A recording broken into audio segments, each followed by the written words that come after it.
Good morning. Today is January 4th of the new year, 2023, and this is the video for the market update for Jacksonville, Florida. Um, Northeast Florida, St. Johns County, you guys have seen enough of these videos. To start off, we're going to go back to doing these once a month instead of once a week, just because the amount of data is just better on a monthly basis, and we'll be putting out some other content. And we've kind of decided for this year to lean into mostly where we excel, working with developers, build to rent, hedge fund acquisitions, and out of state investors that are looking for like turnkey rentals. So that's kind of where our focus is going to lean. Most of the stuff we talk about is going to be pretty much similar, but we're going to kind of stay in that direction. The reason for that is because we do feel like while this information that we put out here is good, it is probably better for more, advanced investors that are kind of looking at numbers the same way we are instead of reading headlines. So with that said, let's go ahead and start off and look at the mortgage rates. Usually when you're buying these properties for rental purposes, long-term hold, or even flipping, you want to get leverage, right? And so what we've been telling our investors, and another reason why is because most of the conversations we've been having in the last 30 to 60 days have been around the investment angle versus the retail angle, right? Because generally investors, when they see bad news, they see opportunity. So, and that's honestly the right way to look at it. So usually when you're buying these properties, you're trying to get leverage. You can look at the FHA on here, but if you're looking at those rates, I like looking at Mortgage News Daily. You can see they're kind of going down. Today, I think Jerome Powell's speaking again. My expectation is, 2 more rate hikes, another point overall. But here's the thing, when you're buying these, from a turnkey standpoint or build to rent, whatever, and you're getting leverage, you're probably putting more cash down anyways than a retail buyer. And so you can, and given the situation right now with housing, right, you can use whatever funds or seller incentives towards a rate buy down. I wouldn't do a 2-1 because it's kind of like an adjustable. I would just go ahead and do, buy down the rate for the entire life of the loan. So if you're putting 50% down on a house, on a $250,000 house, I want to say it'll probably cost you somewhere between $5 or $10,000. I had the numbers up, but I don't have them in front of me right now. But we tried recommending that to retail buyers, but I don't know that they're really paying attention. But on the investment side, it makes sense, especially if you're holding for long term, right? Now, you don't have to worry about, because what you're worried about is DTI, right? You don't want to max out your DTI. You want to buy your, 5 to 10 properties, portfolio loan, the whole thing, right? So with that strategy, buy down the rate for the life of the loan, right? So that if you can refi it later, lower, great. If you can't, no big deal. You've got your rate locked in. So yeah, use Mortgage News Daily to check that out. So let's look at pricing. If you have been watching my videos, I guess since we started last year, I was kind of predicting a 10% drop from the highs at 375, and we only got 7.4%. So is there more room to go down? Maybe a little bit. The problem is that once it does, everybody starts catching on. So we just saw one of the things that I was kind of looking at is a development on the north side of Jacksonville, complete build to rent neighborhood, the whole thing. And the institution that was buying it was getting a little flaky and it started making me nervous. They ended up retrading the deal, but not for very much less, and closing on the whole thing, on the whole neighborhood. So they want to take advantage of, I would call it the market correction or whatever. The problem is enough people catch on, that's what happens. So these guys are still closing, they're still getting them funded. So it's just know that retail buyers start jumping back in. Usually, I would say March, April, school, summer, right? All that kind of stuff. So January and February, you still have a good chance to take advantage of pricing, incentives, etc. So let's look at sales price. Um, let's look at month supply of inventory. You guys know I don't like this, um, but from a Northeast Florida standpoint, um, this is the first month where it actually trended down in December. Um, I think we're in a balanced market now because remember, this is a 12-month trailing average, right?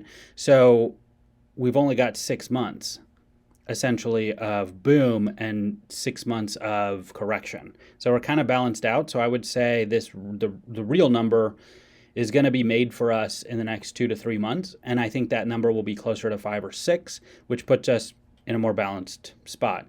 But again, things start ramping back up March, February, whatever, people get job transfers. And what we've seen from most of the, I guess, investor class voices, if you will, is there pain in the housing market and the economy overall? Yes, there's definitely some pain there. Is the pain worse in other places than it is in Florida? Yes. And what's crazy about that, it's like, yeah, we've got it bad, but not as bad as everybody else. And so I think it was in the last year, including the last 6 months, we've had more net inflow of people from out of Florida into Florida than any other state. And it's crazy because we don't have enough of the housing to go around, especially in Northeast Florida. 44% of the market is rental properties. A lot of these new communities that are going up are being turned into rental communities. Why? Like, think about that. What did I just say at the beginning? Retail buyers are asleep at the wheel, right? They're following the news. Let's get them into long-term rentals, maybe 2-year leases, right? Lock them up in there. We lock up our gains, and we take the appreciation on those entry-level products. That's kind of the hedge fund mentality, and it's a really smart play. Let's check out cash. Let's look at percent of distressed listings. It's still in the gutter. We look at the auction all the time trying to find opportunities. Like, it's really hard. On the investment side, for us, you guys know that we're involved with Breeze as far as doing build to rent, new construction, stuff like that. We also have our flips that we do. But we can't find enough properties to renovate. So we're actually looking at doing infill for the purpose of either retail or turnkey rentals on that side of thing, because we know where things are going. Like, we're not making any more. If you're trying to find large community developments inside of 295 in Northeast Florida, good luck. You can't find it. And I'm talking about like 50 unit to 250 unit, land area, like land projects where you can actually get it done. It's just not happening. So the scarcity's there, and retail's asleep at the wheel. So let's see. Percent of cash sales took a dip in December, probably close of books. Either way, 25% of the properties are selling for cash. Let's break this out on the price distribution too. So most of them, 75% of the homes under 100,000 were purchased cash, of course. And then 54% of the homes under 200 were purchased cash. Think about that. This is the entry-level market for American retail buyers, right? And we could even say, up to 300, right? That's our entry level. Well, if we combine the two, what are we at? Over 30% of those purchases are happening cash. You think that these entry-level, American home buyers are paying cash for these houses? No way. Think about that, right? And then they're taking the gains and then paying cash for these houses over $1 million. That's the market. That's Northeast Florida. So let's look at home affordability. Can't do price distribution. So for Northeast Florida, remember 100 is considered balanced. So February of this year, we were at 103. And then we dipped under 100 in March. And I guess it's starting to bring back up, and that trend back up with a reflection on that price dropping about 7.4%. So again, homes aren't affordable. Who takes advantage? Who gains the advantage? Property owners that are landlords in one way or another. I hope that was helpful. We'll see what happens in January. I'm putting out another video probably this week, next week, on build to rent and turnkey products for Northeast Florida, what the expectation should look like. I don't know what other markets look like. I've looked at Cleveland, Kentucky, and Indiana, but I know our market really well. So that's what I'm going to focus on and put up those examples. We are doing some early release on Johnson Commons soon. A lot of people are interested in that, kind of like a trophy kind of ownership type of thing, because they're super cool and there's none of them downtown. And that price point's going to be like $350.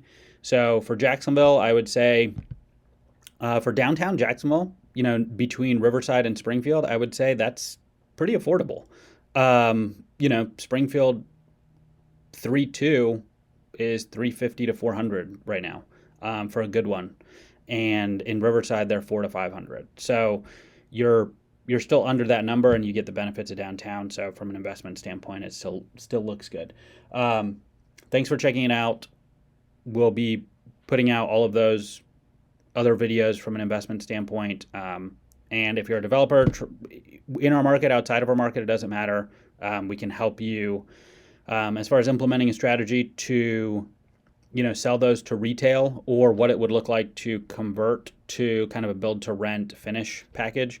If you're an out-of-town investor or institutional investor, we can help with that too. But thanks for checking it out, and I hope it was helpful.